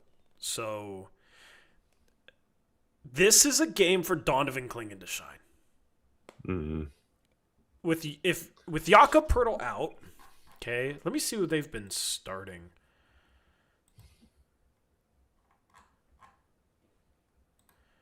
So against Sacramento, the starting lineup for the Raptors was Jamal Shed, Emmanuel Quickley, Scotty Barnes, Brandon Ingram, and Sandro Mamukelashvili. Klingan's the X factor for this game because that is a tough matchup. Mamu, who is one of my favorite under the radar free agent targets this past offseason. Mamukelashvili yesterday against the Kings had 32 minutes, scored 22 points, 9 rebounds, and 4 assists, was 8 for 14 from the field, 3 for 8 from 3. Like, this dude can actually play, but he's not a good defender, and he's very undersized. There's not rim protection without Jakob Poeltl, and Jakob Poeltl's like solid defender. He's not like I've never viewed him as something that's like really impressive, but he's just good positional defender, like smart defender. Colin Murray-Boyles does a lot of good things from them defensively just by being a rookie. So if he's also out, like, this is a team that you will, I think, be able to attack. So even if you're missing some guys, like if you're able to get downhill against this team and Klingen's able to dominate the offensive glass, I think that's kind of the key for staying with this team. If you're missing guys, and even if you have guys, like that'll be a huge advantage. I do think they have some good defensive perimeter players. So if you have a case where Sharpe's your only main ball handler, I think we might be in some trouble because we're going to need at least one more that can handle the ball and take pressure off each other. Yeah. We've talked about like how they've defended the worst shooter with Klingen. Their worst shooter is Scotty Barnes. Yeah. That's a little too insane. We did that with Nurk. Oh, shout out to Nurk for back-to-back triple doubles, by the way. But also, I don't know why he's hating on Six Rings of Steel on Twitter, man. I don't get it. Okay, Serious but it's also cap. It's also cap that because he tried to play it off like he was complimenting Nurkic. You don't call a stat line hilarious with it being. If Jokic went out and got 30 points, if Jokic went out and got 50 points, 30 rebounds, and 20 assists, I could see people calling that a hilarious stat line. Yeah, but it's like context with who it is talking about. I don't know. Like he tried to play it.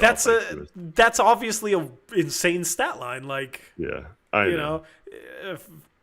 Like part of it's like it's insane for Nurk to put out that stat line, but like you're not saying it's a hilarious stat line. If he had a terrible stat line, sure. I don't know. I think Nurk. I love Nurk, but sometimes he gets in his feelings a little too much. He does for sure. Social media. Yeah. Aromancer says he's been a Nurk hater for years. Oh, man. I mean, Nurk hasn't particularly been good for a few years. Yeah. And then he just randomly drops 2 back-to-back triple-doubles. I mean, even tonight, though, he was 7 for 19. Like, he gets to be featured in Utah. It's because he was like 1 for 6 or something from 3, right? 1 for 7 from 3, something like that. Yeah. 14 assists, though, is crazy. Yeah. I mean, it's funny because we were like, man, if they trade Robert Williams, like, I wouldn't hate Nurkic as a buyout candidate. You know, we had that conversation, like, a couple streams ago, and people were like, no more Nurk. And then he drops back-to-back triple-doubles. Like, as a buyout guy, I feel like we would have an opportunity, too. You know, we have Dame back, like. Yeah, maybe. And then when CJ gets bought out. No. Can we get Batum bought out? No. Okay. Anyway, next post-game show tomorrow night. Shout out to Sleeper for sponsoring the stream. You have the NFC and AFC championships. I don't even want to discuss NFL because it's pretty brutal, but they might move the substation, Eric. So actually, I'm cool talking about the NFL. Move the freaking substation and use the promo code Uprise on Sleeper. It'll give you a free $20 entry and 100% deposit match up to $100. We're gonna have some new stuff from Sleeper coming up next week. New stuff on their platform. Excited to talk about that. But in the meantime, take advantage of that in preparation of the conference championships games for football. College basketball has been awesome this year. You can pick that as well. NBA, of course, for tomorrow's game. Have some fun. Take advantage of that awesome promo, that free $20 entry, and use the code Uprise. It helps out the channel. Shout out to Sleeper for sponsoring the post-game show. Anything else, sir? Thanks, everyone, for watching. Hope to see you back tomorrow night as the Blazers. Hopefully, we get to talk about another victory, this time over the Raptors. Yeah, just keep winning. It's a good strategy to me. Blazers win. They beat the Heat. Denny hurts his back, but Thiago thinks he'll play tomorrow. We'll see. We'll see who plays tomorrow. I don't know what this game's going to look like, but this team has been playing some really good basketball, so I just hope that it continues because I could get used to winning. I like winning. Anyway, have a good rest of your guys' nights. We'll see you tomorrow after the Blazers take on the Raptors. Blazers win. We're out of here. They're above 500. I can't believe it. Anyway, have a good rest of your night. Until next time, as always, peace out. Go Blazers.